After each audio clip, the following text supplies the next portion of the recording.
আপনি আবার জন্ম নিয়েন, আমি আবার আপনার প্রেমে পড়ব। আপনার পায়ে বলটা দেখে নতুন করে মুগ্ধ হব।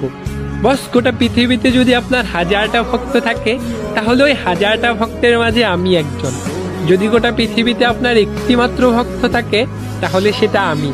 আর যদি গোটা পৃথিবীতে আপনার কোনো ভক্ত না থাকে, তাহলে ভাববেন যে আমি মরে গেছি।